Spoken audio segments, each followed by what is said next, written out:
back, guys. Hello, everyone. We did. Thank you for bearing with us while we took a much-needed break from everything. From everything. I hope everybody who celebrated Christmas or Hanukkah or Kwanzaa I hope everyone had a good time. I hope you all are very nice and fed from all of the home-cooked meals. Well rested as much as you can during the holidays. Yes. And New Year's, when we're filming this, New Year's is around the corner. It will have already happened when you see this. Yes. So that's exciting. Welcome to 2023. Ooh, that's weird. That's really scary, actually. This is the year I get married. I'm panicking. It's not my wedding and I'm panicking. Which is funny because I'm not panicking at all. Not yet. Not yet.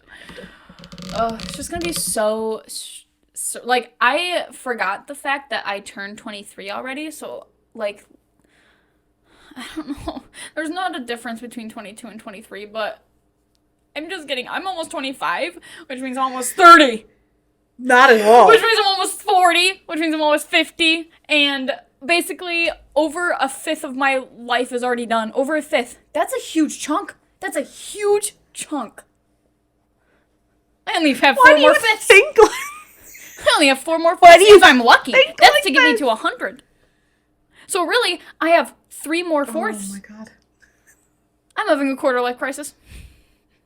That's a thing. I know. Why do people say that, though? Don't people say they're having a quarter life crisis when they're, like, in their 40s? Like, no, you're having a third, what is it called? 3/4 life crisis at that point, because you're already, like, almost there, you know? 3/4. A half. Yeah. Mid. Yeah, if you're in the 40, you hopefully make it to 80. Mid. Oh, is that what they call it? Midlife crisis. Oh, okay. So then, yeah, quarter. That's me. Yeah. I'm chilling. You know why? Because I see people who are, like, 26, 27 on a daily basis with Kyle, and it is, like, the same age as we are right now, and it's not even a little bit But he's almost a 30. He's almost a 30. A couple years he's going to be saying, I'm 30 years old. They're dating a 30-year-old man. And the day that he turns 30, I'm going to be playing 30 by Bo Burnham the whole day for him. Oh, yeah. 100%. I feel like I relate to that song so much, and I'm not 30. I'm not 30. Not even halfway to 30, and I'm already like, oh, yeah. All of my friends having children. None of my friends are having children. Why do I relate to this song? My cat just attacked me. You have calf children. I do have cat children. She's a little bit aggressive today. One of my friends has, two of my friends. 2? One, Kyle's friend. Yes. Right? And then, one of my other friends. Who? Oh, one of your other friends' friends. Friend, yeah. I feel like I need to have a child soon. Not birth. Obviously, I'm not birthing. And by obviously, I mean, to Jade it was obvious, because I've mentioned that a lot. But to you guys, it's not obvious. But I feel like I need to have a child soon. Soon. Like how soon is soon? Like, I don't want to be, like, an old mom. Okay. So I'm going to have to adopt, like, if I want to adopt young, I'm going to have to do it, like, by the time I'm 25, if I want to adopt an infant, by the time I'm 25, I at least need to adopt an infant. That gives me 2 more years, y'all. Like, actually? Because once I'm, like, 28, then I can, like, or 30, then I can adopt. Because I'm going to adopt, like, a younger one and, like, an older one. Right. So I can adopt the older one when I'm older, so it, like, cancels out, you know? But, like, if I want a younger child, it needs to happen soon. I want to be, like, the young mom, you know? Yeah. That's how I used to think. That's how I used to think, because obviously my mom had me when she was really young. Mm-hmm. But then I'm, like, also, Hima and Papa had my mom when they were, like, 30.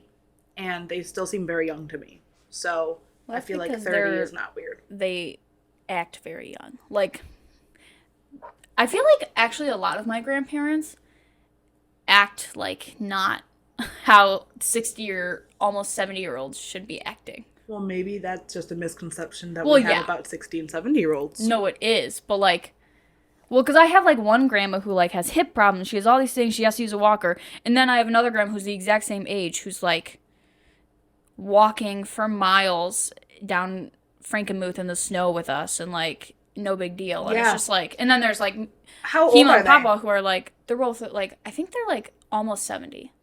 Okay, like, Hema and Papa like, are in their 70s. Yeah. And they're like running marathons and going on like hikes and stuff. All like the time. that has to be me. It will be. It will for sure be us. I just mean like I need to have that discipline of like actually being active, because that's really what matters when we're you get really going to, I mean, hopefully if we stay within like a short driving distance like we are right now, maybe closer, that would be really nice, then we can like be disciplined with each other. That's true. Keep each other on as we get check. older. Yeah. Because I feel like Hema and Papa probably keep each other on check. Oh, they for sure do. Like, I need that. Yeah, they for sure do. Oh my God. And then if you do adopt an infant and you are like closer to us, we can like watch them all the time. We'll be their second parents for sure. No, for sure. Like 100, like absolutely.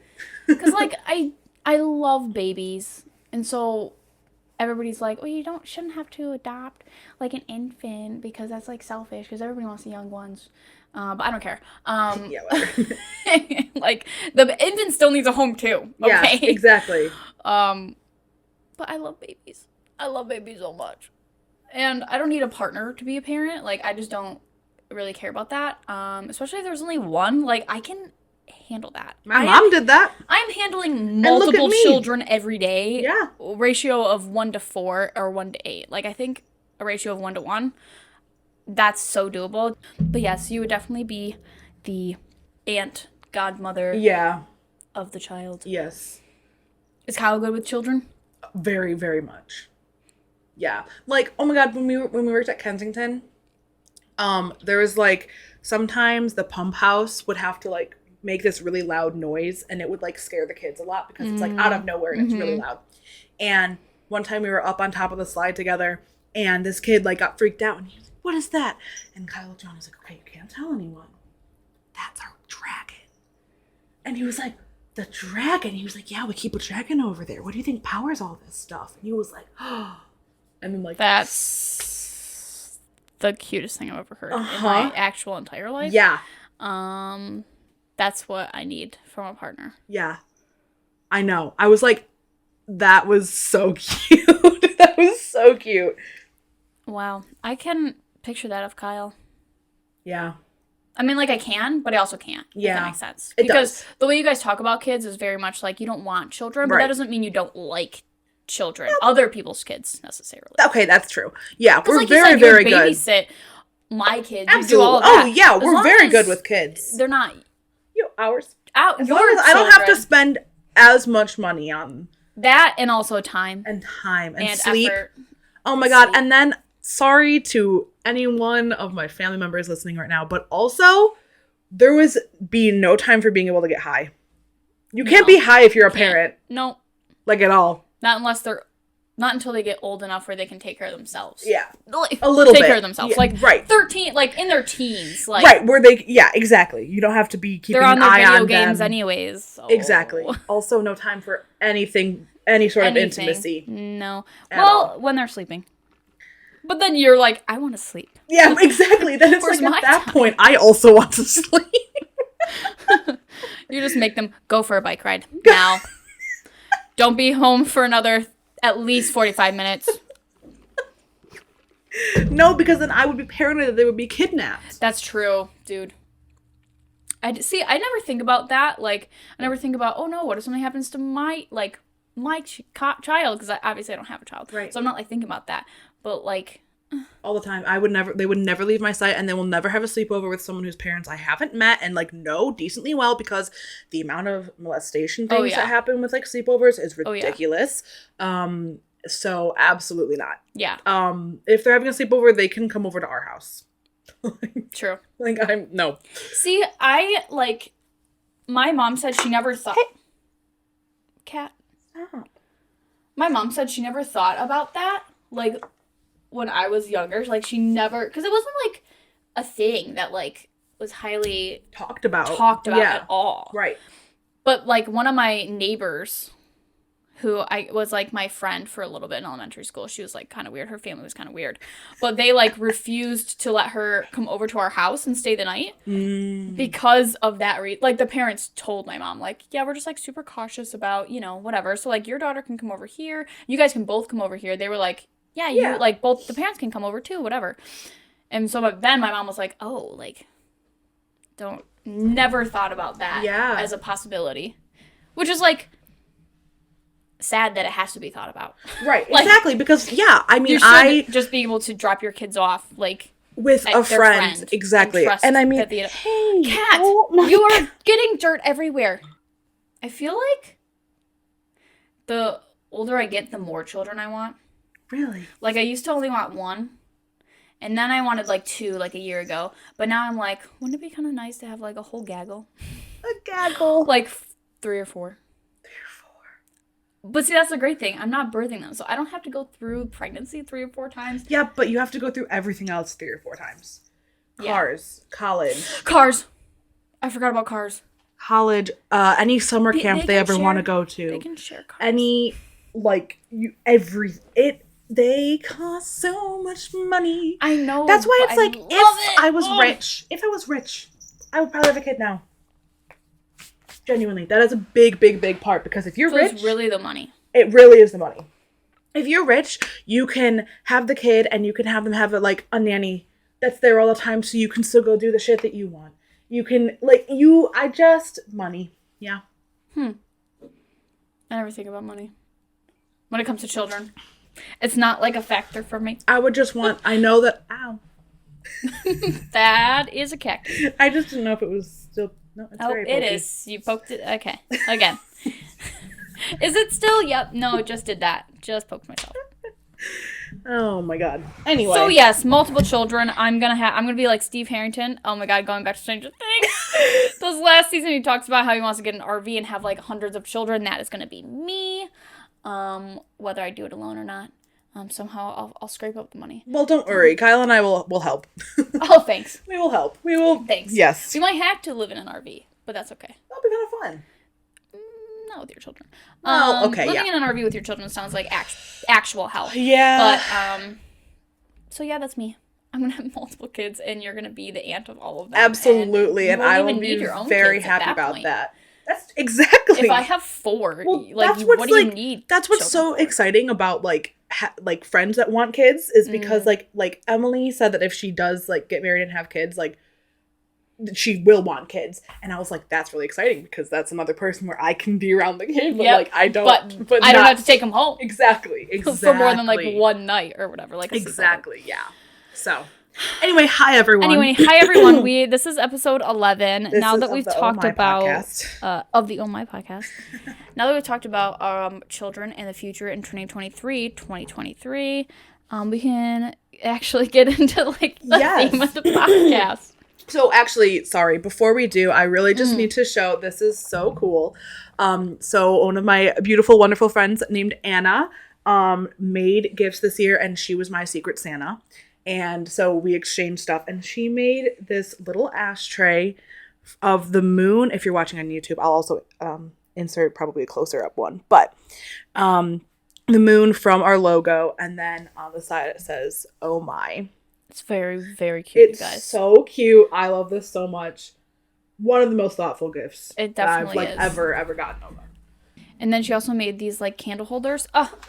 Yeah. I'm obsessed. They're so cute. Okay, and then one more thing, I guess. So we have a new Oracle thing. Whatever. It's like the stress relief one.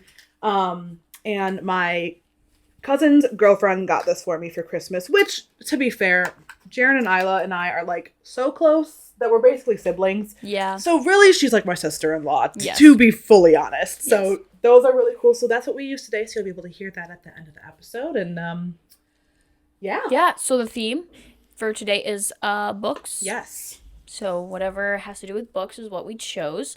Am I going first or are you going first? Me first. Okay. Yes. Okay. So I chose to do the burning of the Library of Alexandria. Oh, I didn't know there was a burning. Did you know about the Library of Alexandria? No, listen, I've heard the term Library of Alexandria. I thought this was like a Atlantic city in the ocean thing where like people thought like made it up. Right. I didn't know that there was like a burning or like I don't know if this is a real thing. Yeah. Or... Yeah. So excuse me. So what I thought I knew about it before is not the real thing at all. Oh. So what I thought was it was this place that had like original texts of like everything, and there was only one copy of it, and it was here, and someone burned it to like either put humans behind however many years or to like hide something that was in there, like evidence of aliens or something like that. And then that was it, and we just like didn't know anything about it after. That's like a full-on myth. Like, fully a myth. So you thought, from what you knew about the Library of Alexandria, is that it's this mystical library with one book of one copy of everything, and it had, like, what sort of information? Like, history information or, like, occult sort of... Okay, so, like, there's some, like, sort of magic, some sort of history stuff, and then somebody burned it to, like, either... hide the information or, like you said, to slow down the evolution or whatever of the human race. Yes. Okay. But none of that is true. No. Not a single part. Pretty much not. Okay, great. So then what actually is it? So, here we go. First, I'm going to show you a picture of what it looked like. So, there she is. That's not a library. Yeah. That's a civilization. So, this was located in Alexandria, Egypt. Okay. And it was founded by Alexander the Great, who was a pharaoh. Okay. So, Pharaoh. Alexandria, they kind of... Okay. Yeah. I see. So, this was one of the most significant libraries in the ancient world. Okay, so this is real. The library is real. Yes, the library is real. Okay, yes. one of the... But one of, not the, not you know. And it was, like, called a universal library because it had texts of, like, different stuff there. Different, like, stuff. Languages and stuff like that. Okay. It initially was built as a way to show off Egypt's wealth. Okay. To, like, be like, look at all the things we have. But then it actually, like, turned into, like, an actual scholarly, like, place. Oh, okay. So, it was part of a larger institution, which is that whole thing that you saw. That whole thing is, like, this whole institution. I don't know what part's the actual library, but that whole thing is, like, part of it. Okay. And it's called Museon. And it was dedicated to the Muses. Like the muse. Like the 9 goddesses of arts. Okay. The daughters of Zeus. Okay. Like in Hercules, the ones on the... Okay. Exactly, yes. Okay, got it. And, now you got my attention. And there were 9 shrines, like, for one of each of them in this place. So, besides the library, the Museon also had lecture areas for, like classes and stuff. Okay, so it was like a campus. Yeah. Of, like, scholarly... It had gardens, so yeah. Okay. But then it also had a zoo. Wait. I guess that could be part... I mean, that is, so, like learning. Do you know what animals were at the zoo? I have no idea. Because I'm picturing, picturing, like... I'm picturing camels. Yes. I'm picturing... How do you spell this? Alexandria? No, Moo. Oh. Mousesion. Alcyon?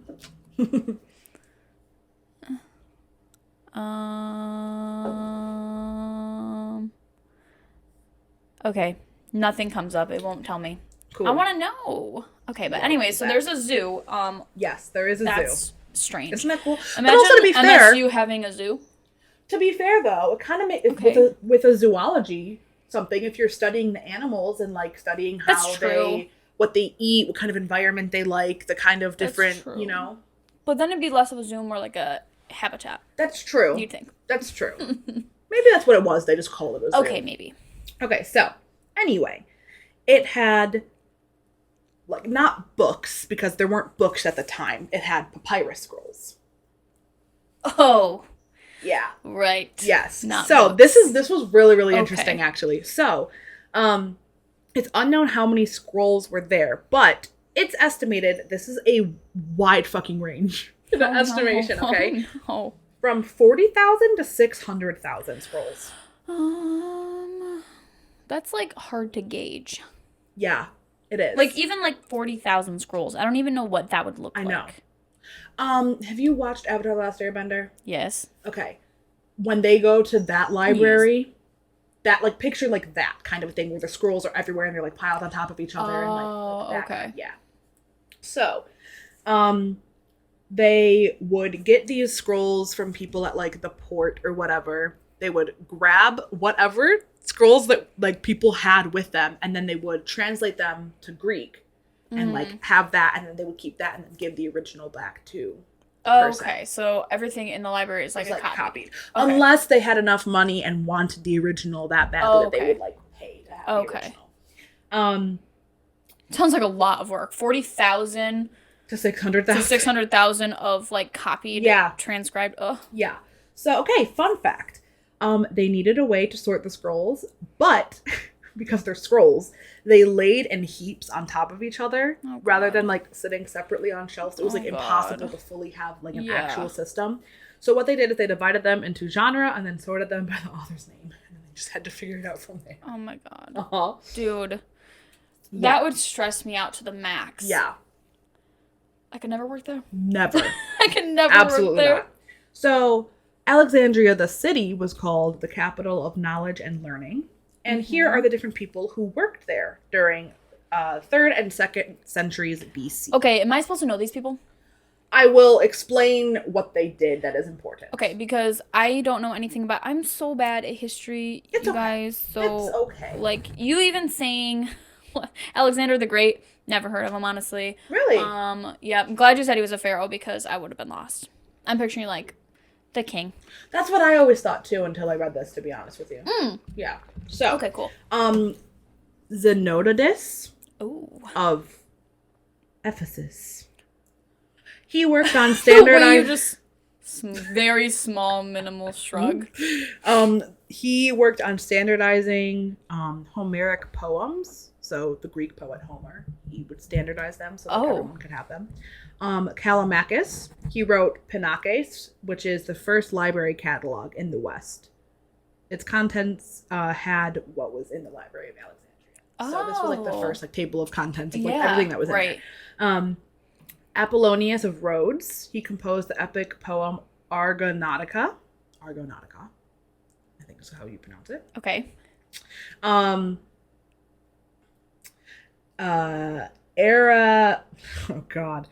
Eratosthenes of Cyrene. This is crazy. Okay. Calculated the circumference of the Earth within a few hundred miles of accuracy. What? He calculated it to be 24,650 miles around, and the actual circumference is 24,900 miles. How did he do that? Okay. And he also predicted the leap year of 366 days every 4th year, which is what we use. Predicted, right. I predict that there will be a leap year. Exactly, yes. And then we have Aristophanes of Byzantium. He invented the system of Greek diacritics that was the first to divide poetic texts into lines. So that's how we use it now. Yeah. Aristarchus of Samothrace, he produced the definitive text of the Homeric poems. So him and the other guy like made them standard, and then he produced the definitive ones after him. Oh, okay. There was a daughter library that was made into a temple called Serapeum. Serapeum? Okay. Serapeum. Serapeum. Oh, boy. Anyway, this was a Greco-Egyptian, or it was made after the Greco-Egyptian god Serapis. Okay. Serapeum. Yeah, okay. Yeah. It had about 10% of the Library of Alexandria's holding, so it was much, much smaller. Yeah. But still a decent amount. Okay. If it was 40,000, they would have like 4,000? Yeah. I don't know how to. Anyway. That's still a lot. Scrolls. Okay. And then it is thought that a lot of the documents were destroyed when Serapeum was converted into a Christian church. I guess they like changed into a church and then just like got rid of some of the documents and stuff. And okay, so like I said, before I researched this, I thought that it was like that the Library of Alexandria had been fully destroyed and burned down, and like nothing was left. Yeah. No. No? At least according to the Wikipedia page, it did not happen, and there is not even evidence of like a big fire happening there. What? It could have happened from a number of different fires where like a small amount may have been affected, but not everything. So the Library of Alexandria had been declining for centuries. It started with the purge of the intellectuals from Alexandria in 145 BC, which resulted in the head librarian resigning, and then he exiled himself to Cyprus. So like they were wanting to get rid of all of like the scholarly people in the area for some reason, and so they all like fled and like exiled away from the area. So it was starting to dwindle already, and then other scholars fled to other cities, and then the library was possibly burned by Julius Caesar during his civil war in 48 BC. It actually isn't for sure that it did get the library, because he for sure set fire to the port, but they don't know if it was big enough to reach the library, and if it did, if it even destroyed anything. So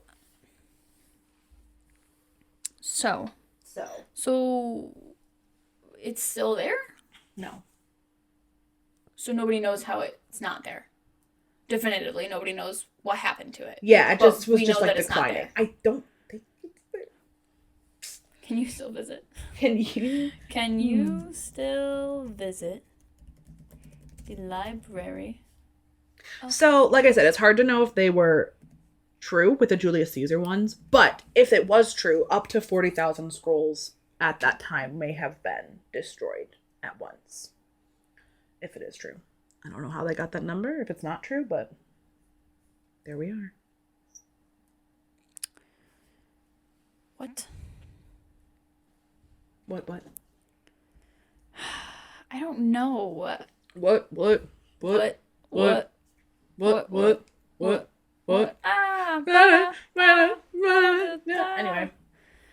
I don't know, I'm confused because it's saying that, you can visit the Library of Alexandria here, but then it says, like, I think the area that it was. Yeah, I think they built a library near the area, and then maybe they're calling it that. Gotcha. Okay. Because it says like people think it burned down or whatever. Like you said. Understandable. This website says you can still visit the ruins of the old library. Okay. So maybe there's like some sort of like the foundation broken down or structure something. Of things. Yeah. So, okay. The library also dwindled during the Roman period because there was a lack of funding and support. There was papyrus shortages. So they were trying to decide. At that point, a lot of the scrolls had been experiencing a lot of wear and tear. They'd been there for a while. So they were starting to fall apart. So then they had to decide, like, which ones are we going to copy during this scroll shortage? Which ones, like, are the most important to copy a new one of? Which ones do we not need to? So with that, some scrolls were taken by conquering emperors if they weren't copied and stuff. And then some religious leaders may even have ordered that some of the contents be destroyed. Like if it was when it turned into the church, they could have destroyed a lot of stuff that didn't support Christian stuff or other beliefs of other religions. That seems accurate. There was a Palmyrene invasion with an imperial counterattack that destroyed whatever remained of the library, if it even still was existing. Oh, okay. So that was the full downfall. The beginning of the downfall was a lack of funding. Yes. And people were just seeing knowledge as less important and stuff. So yeah. And then there's this happening and a war and all this stuff. So now it's just kind of up in the air. Nobody knows. Definitively. Exactly. Yeah. So there wasn't one thing that it was many. Yeah, it was many things that compounded. And then it says its daughter library may have survived, but when the Serapeum was vandalized and demolished in 391 AD, it didn't have books at the time, so it didn't destroy anything. It was just there. Okay. And then people say, so this is when we start to get into the conspiracy stuff. This was the interesting stuff. So people say that losing the things in that library set us back by 1,000 years. Set civilization back 1,000 years. So Here is what was possibly in the library. Yeah.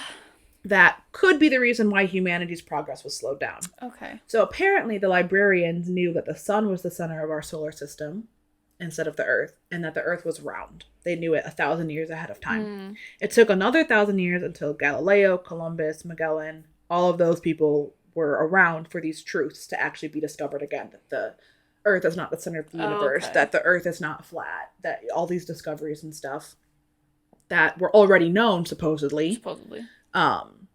We had to be rediscovered 1,000 years later. So imagine like what we would be, where we are right now 1,000 years ago, where we would be today.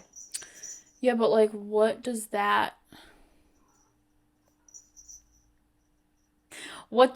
information change in our daily life? I don't know. That's a fair question, because I don't know if it's like, it doesn't necessarily change stuff in our daily life, but every other like science, I feel like is brought off of finding out like those kinds of things.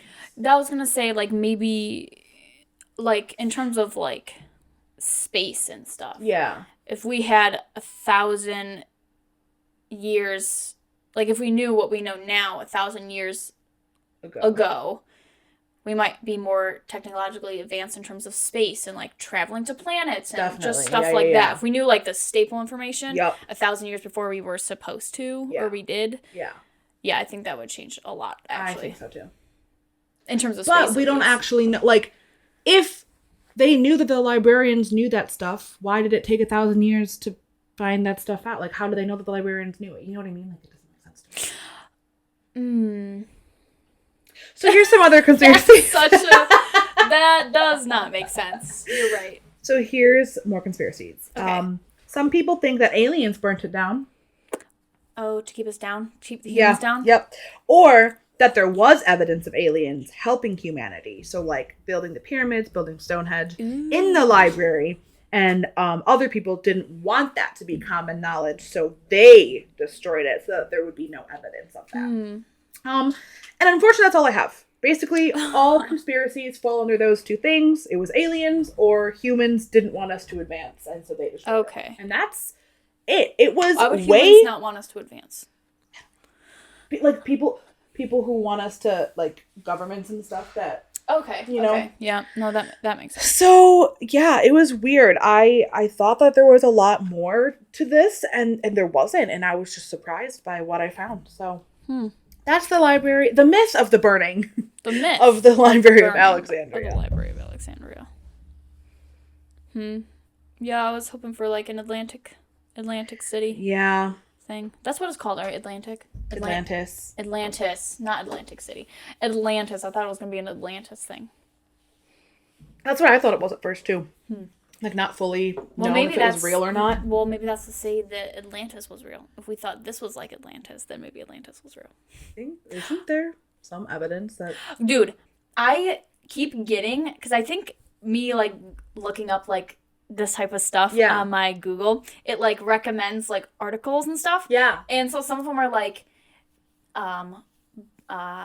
fossils found from this many years ago, jewelry found from this many years ago in Russia, or like evidence found of like, are the water people real? Was Atlantis real? And stuff like that. I never read them, but I always like see their title and I'm like, oh my God. Wait, wow. What does that mean for us? That's so funny. Yeah.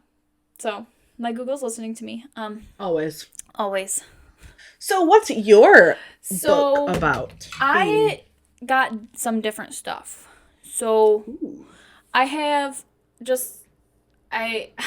we're already like 42 minutes into recording, but I have a lot of stuff. So, I'm going to try and be a little bit faster with some of the smaller stuff. I will try not to interject that much. So, here we go. I have the first part of what I'm going to talk about is cursed books. I do want to note that none of these books say why they're cursed. Okay. I tried to look up, like, is there evidence for why people think it's origins cursed? And stuff? Origins. There isn't any proof of that. Love that. But, so the first book is called The Grand Grimoire. Okay. And it's said that it has like an incredibly dark energy. And people say that it has like incredible like power. Like people feel like power from the book. Interesting. Okay. So people think that the book was written somewhere between 1521 to 1522. Okay. It's like literally a year difference. I don't understand why it needs to be very Maybe specific. it took them a year to write it. That's true. That's true. But nobody knows who the author is. Oh. Of course. Of course, right. And so the book is about, this is the weird part, it's about enslaving demons and Lucifer. So it's like, I feel like most of the time when you hear about like cursed books, it's like, oh, the book is like teaching you like dark magic, whatever. Worshipping the devil. Yeah, but this is almost like dark magic for a good thing. Unless you use them to fight for you. I think it's, using it for like your own advantage. Ooh. So I would like to trap Lucifer. Would you? Yeah. It tells readers explicitly how to enslave demons and even the king of devils, famously known as Lucifer. So this book was originally like available to anyone who wanted to read it, but rumor has it now that the book is preserved in the Vatican City's locker, that the government locked it away to save humankind. Oh, from, like, what could come out of the books. Yeah, like, literally it's locked in the Vatican City locker. Like, actually is? Like we know yes. for sure? Oh, well, I don't know, but that's, everything I looked up said that it's, like, in the Vatican. Jeez. I know. That's why I was like, okay, at first, like, it doesn't tell you anything really about it, whatever, but, like, if it's locked in the Vatican City, like, safe to, like, not let people enslave Lucifer? Maybe it's one of those things where, like, maybe they don't know if it'll really happen, but, like, just in case can, we'll just pull it from the shelves. Guys, let's get this down. Let's take it back. But it reminds me of it, like, I don't know. I like it. I like the thought that it's real because it brings me to my escapism. In this book that I'm reading where, like, demons are, like, coming through portals and whatever. And so this is almost like keeping the big bad secret from the villain so that he can't, like, use the demons and use Lucifer to, like, take over and whatever. I think it's so crazy that it's, like, literally locked up. Like, the book. Yeah. It's like, in, what is that? Can I not think of the movie? The one with Ed and Lorraine. The Conjuring. How they have, like, their own, like, little, like museum. It's like that. But to, like, keep people safe from, like, using these bad things, but, like, in Vatican City. That's and, like, the book is one of the insane. items. Yeah. Whoa. Yeah, so that's the Grand Grimoire. There's also the Book of Abramelin. Okay. And I guess it's, this man named Abraham. Okay. Took a trip to Egypt. Okay. To see the Library of Alexandria. Oh, yeah. No. In the 15th century, where he met a sorcerer, and this sorcerer had a pool of knowledge about dark magic and cursed spells. Oh. And he told Abraham about all of these, like, secrets and magic spells, and Abraham, like, wrote them down in a book that he called the Book of Abramelin. Okay. The Egyptian sorcerer told him dark magic to bring a dead person back to life. Oh. He also explained to him unfathomable treasures hidden on Earth. Whatever that means. Like what? Literally whatever that means. I want to know that. I want an unfathomable treasure. Unfathomable treasure? Come on. It also gives you the reader instructions how to contact a devil safely. And also how to fly in the sky and how to become invisible. I want both of Just those. the casual things, you know. So, again, I don't know why it's cursed, but there's that book. And then there's The Lesser Key of Solomon. Wait. It's a cursed book of black magic spells. And revolves around demonology. I definitely feel like I've heard of this before. There are instructions in the book that explain how to create things by casting magic spells. These things include, like, amulets and talismans that are cursed, and then you can, like, give them to, like, your enemy, whatever. Oh, good. The Grimoire also tells tricks on how to summon demons and entities like spirits and angels. Ooh, Castiel? Yes. That's exactly what I was thinking too. Oh. Oh gosh, Kat. Again, nobody knows when it was written or who wrote this book. Of course. Kat. Oh, Kat. I'm just gonna keep going. Yep. Don't do it. The book starts off by explaining how one can torture dead spirits. Holy shit. Why would you want to do that? If you hated somebody who died early and you couldn't, like, get revenge against them, you could just torture their dead spirit. I guess you could do that. I guess. This one also talks about how to make yourself invisible and how to recover lost or stolen things. Well, that one sounds really useful. According to rumors, the book carries dark energy meant to harm anyone who keeps the book, but those are just rumors because nobody knows. Right. But people who had their own copy of the book claim to have seen their book flying in the air and pages of it turning violently without them. That would be so scary. It would. No, it definitely would. Are you kidding me? So those are some cursed books.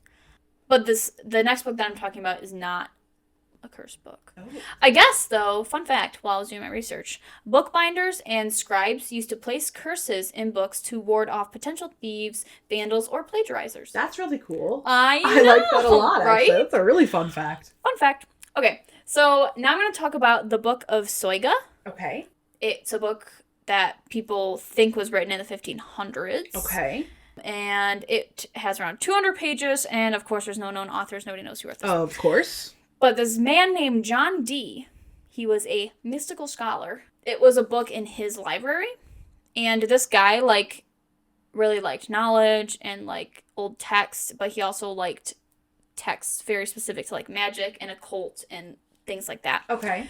And so he created his own, like, private collection. He just, like, had a giant library with over 3,000, like, manuscripts and stuff. Goals. Literally. So this guy has 3,000 in his private collection. Yes. And I guess for centuries, the book of Soiga was only known by, like, references in other, like, documents. Oh. Because people thought it was, like, lost. Oh, okay. But then 2 copies of the book, I guess, were found in 1994. So it was... People think it was written in the 1500s, and this guy had it, like, in the 1500s. And then he, like, died. And 2 copies resurfaced in 1994 in 2 different English libraries. That's crazy recent. Yeah, I know, right? I read that. I was like, oh, jeez.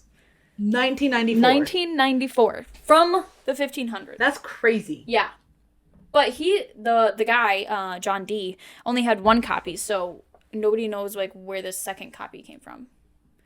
Like, he had the original, we think. He had the original. But then in 1990, it went missing. And in 1994, 2 identical copies were both found. In different libraries in England. And they just were there. Yes, they were just there. So nobody knows that, nobody knows whether one of the copies is from John Dee's collection or not. Right. Obviously, how are you supposed to know? Yeah. But, yeah. So I find that, like, very strange. Yeah. John Dee himself was sort of strange. Okay. He devoted himself to the study of mathematics and astronomy and the developing art of navigation. He was also obsessively drawn to the study of occult.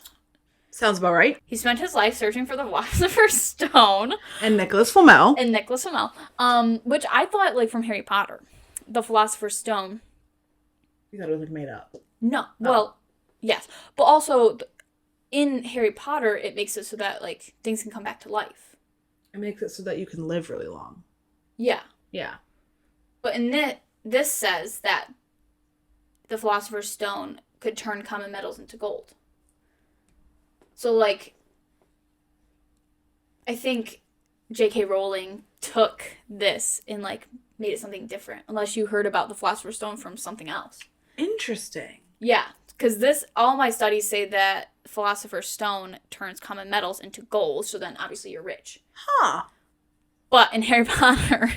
It makes you live really long or bring someone back from the dead. Or bring someone back from the dead. So a little bit different. A little bit. But that's when I read this, I was like, oh, he likes occult. So, like, the Philosopher's Stone brings things back from the dead. No. Oh my gosh, that reminds me. I have to show you this really cool thing. We went to a store yesterday at the mall called Box Lunch. Okay, I've heard of that. We need to go. I need to show it to you. It has Disney and anime stuff. It's really cool. It has it has Harry Potter stuff, and it has these really cool bags, and it has like Deathly Hallows symbol on it, and then it has like the Elder Wand as like a part of like the purse. Yeah. Oh my god, a girl at my daycare has that. It's like pink. The green. Oh, she has a pink. There's one. multiple, but like the handle is like the Elder Wand. Oh, I know. There's saw that. There's a green one with gold, right. and it. Oh, I'll have to show you. They're gorgeous. Anyway. Anyway, so yeah, I saw that. I was like, oh, Harry Potter. But no, guess not. But no. He also, John Dee also investigated the practice of divination, numerology, and the accuracy of astrological data. Oh. So the Book of Soiga is in Latin. Okay. It appears to be a book on like magical beliefs. So the whole book is like occult. Okay. And like magic and astronomy. And also it talks about angels. Which, like, for me, when I think of, like, occult things, I never think of angels. Like, to me, angels is strictly a Christian, angels is strictly a Christian God thing. I don't believe, like, in angels. Oh, because I see that as, like, a Bible thing. That's really interesting because, there are, like, I feel like for a lot of, that makes sense why you would think that, too. But I feel like there's a lot of tarot stuff that I watch where the people will mention, like, angels and stuff, and it's not like Christian, like solely Christian. Yeah. Which is really interesting. Yeah. But when I was reading this, I was like, angels. That's not occult to me. That's not occult to me. Right. But yeah, people are like, or like guardian angels is like different, but it's still like an angel thing. What is an angel, guys? A passed on spirit, perchance? I guess. So it's like a spirit. So it's like a ghost. See, that's where I'm like, is an angel a ghost? Or, because, like, an angel in the Bible is not a ghost, right? Right. But angel isn't, like, guardian angel. Normally that means, like, a ghost. Yeah. I would agree with that. It gets complicated. It does get complicated. Okay, so the book is in Latin. Yes. And he understands Latin. But the book also has, like, numeric puzzles in it. Okay. So John Dee contacted a mystic. So he, like, his name's Edward Kelly. And he is like a medium. But he can also, he talks to spirits and angels via a crystal. Oh. And so John Dee got Edward Kelly, the mystic, to contact the Archangel Uriel. Okay. To get information on the book, because the book talks about angels. Mm-hmm. And so I guess Uriel told John Dee through Edward Kelly that the information within the Book of Soiga went back to the time of Adam in the Garden of Eve. I guess like the book was for Adam. Adam and Eve in the Garden of Eden. Yes. So it went back to that time. Yes. And I guess the book was for Adam in the Garden of Eden. Okay. But the confusing content could only be interpreted by the Archangel Michael. We don't know. There's nothing saying whether or not John Dee went on to try and contact Michael. I'm assuming he did. Probably. If he contacted Uriel, he probably was going to contact another one. But there's no record of, like... Interesting. What if he did, when he did, what Michael said, whatever. Huh. Yeah. So... But I guess the text has some issues. Like, some of the Latin words are written backwards. What? For no reason. Only some of them are written backwards. Huh. For no reason. I wonder if that's on purpose. Code or something. Right? You would think they would have figured it out by now. Well, so the last 36 pages. Again, this book is like 200-something pages. The last 36,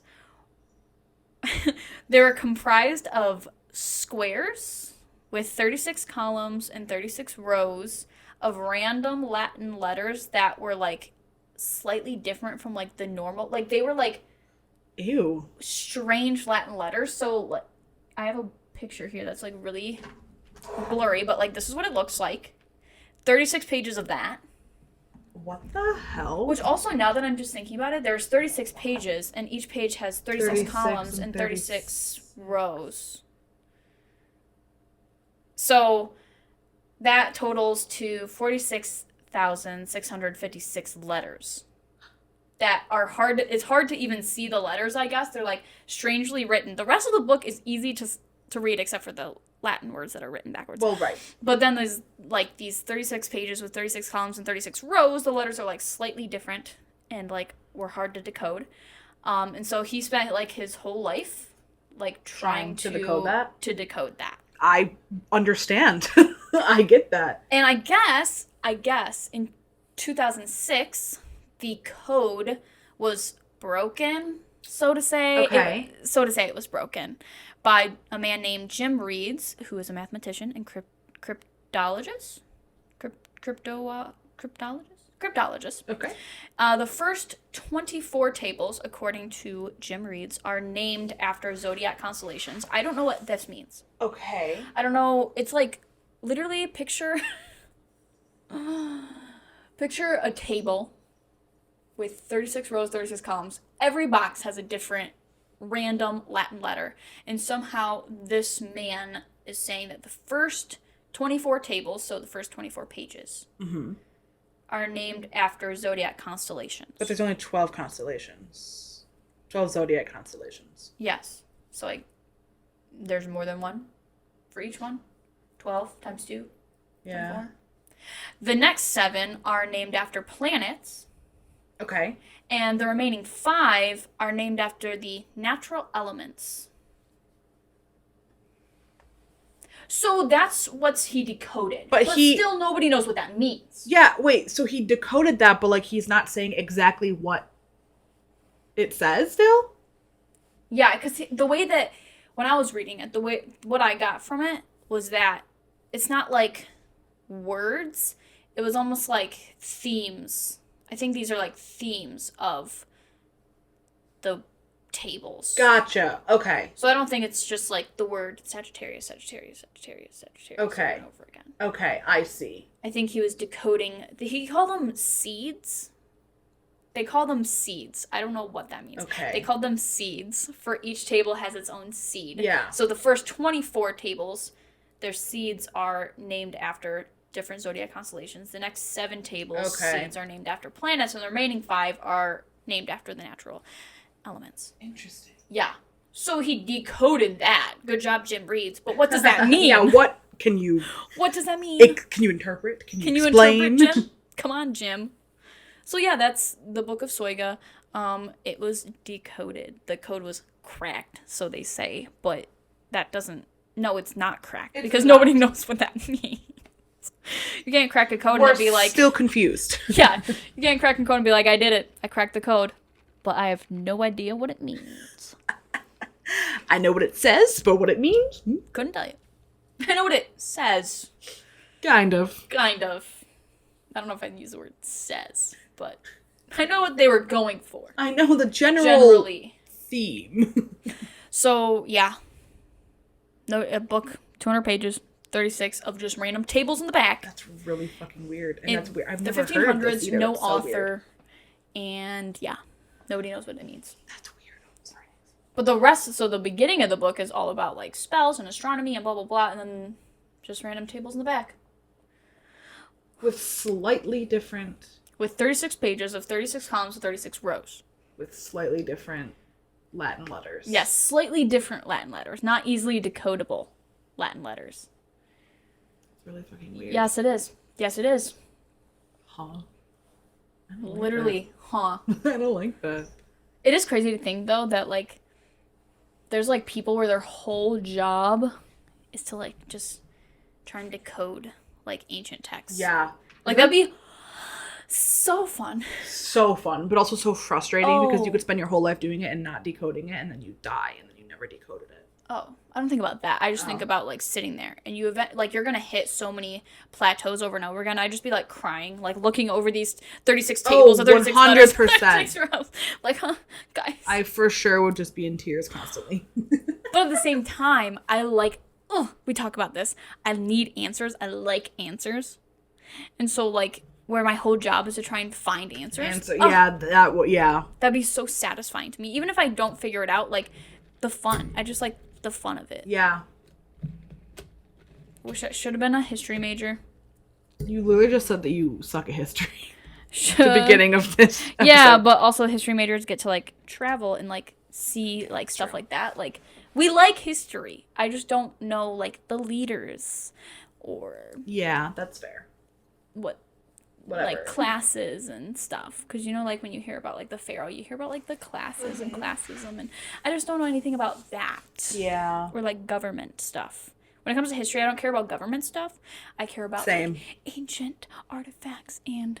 Like, how could they do this? How could they do that? How could the pyramids be built? That doesn't make any sense. You know. Yeah. I saw a diagram of how the pyramids were built, and it actually makes sense to me. Oh, how are they built? I will show you. Okay. After. Okay. I'll find it. I will find. And that's it. Okay. That's me. The Book of Soiga, and then the cursed books. Cursed books. That's really cool. That's really interesting. The fact that one is supposedly in the Vatican, just locked away. Just locked away for the safety of others. What happens if that's out? Guys, is somebody going to bring Satan up and, like, have them be, like, their bitch, and Satan's just gonna, like, rule the world and get them to immediate power? Who knows? We won't know, unless somebody breaks into the Vatican. And do it ourselves. And that's next episode. Next episode, see us break into the Vatican and release Lucifer. Absolutely. But only if he looks like the one from the video game that I play. You were going to say Supernatural. I was going to say Supernatural. Well, you can have that one. I do. I'll have the one from the video game. Yeah, I know. Anyway. Okay, you go. Okay. So, I have the stress less cards. So, it says, take what you need, leave what you don't. Pretend you are going on an adventure. What do you need? What will make things easier for you? What will keep you comfortable and safe? Collect all the things you need to have a wonderful adventure. Now breathe 8 times intentionally while you think about setting off on your journey. Gather your belongings and set out the door. As you close the door, know that you have everything you need and all the unnecessary things are left behind. Now, do this with your thoughts as well. Imagine what you need to feel healthy, strong, and confident. What do you need to lead a happy life today? Gather them all and breathe 8 times intentionally. When you are done, collect all your positive thoughts and shut the door behind you. All the unnecessary thoughts that would weigh you down today are left behind. All you have with you are the thoughts that will promote peace, prosperity, and happiness. Go forth on your journey and rejoice. By detaching from unnecessary thoughts, we liberate ourselves from stress. I really like that. I really, really like that. I like the analogy it uses because that is very helpful to be able to picture it like that. Pack up and go on your adventure. Yeah. But only healthy adventure. No unhealthy thoughts positive. Here. Healthy, positive adventure. Drill that in. Positive thoughts only. I'm talking to myself. Drill that in. Please. Please, brain. So then I have the cat tarot. And I pulled 4 of Cups. It says, ever wonder if you're legitimately bored and restless, or if you should be content with what's in front of you? What's this cup? What's in it? Should I take it? What about that one? So many options. And mine is in reverse, so it says, more dissatisfaction, more emu? No need to knock over the food bowl. This limbo is merely a temporary state. Think creatively. New tactics and approaches will bring more options. So mine is like about boredom, basically. Yeah. And I like the bring new things to do. Like that kind of goes with like the new tactics. The new approaches could be a different way. Yeah, think differently, new perspective, positive thoughts. And you'll get leave the negative thoughts at the door. Leave them at the door. Very cute. Yeah, I like that. I feel like too, like the holidays are like a nice break, but also you can definitely fall into a limbo of like just like every day is almost like endless. Yeah. Because like no work, no school. What do I do? Right. How do I function? Right. And then once this is over? Once this is over and we go back to work, we go back to school, we need to have those positive thoughts. Yeah. New tactics. Yes. New opportunities. So many options. Oh my god, I just have 1 semester left. Me too.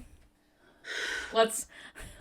Everybody Wish Send us us good vibes. Good For this vibes. last Manifest only good things for this Positive semester for thoughts. us. Please. Positive thoughts. We got this. We got this. Oh, and then we're graduatees. Boop. Heck yeah. Heck yeah. Okay. Okay. Happy New Year, y'all. Bye. Bye.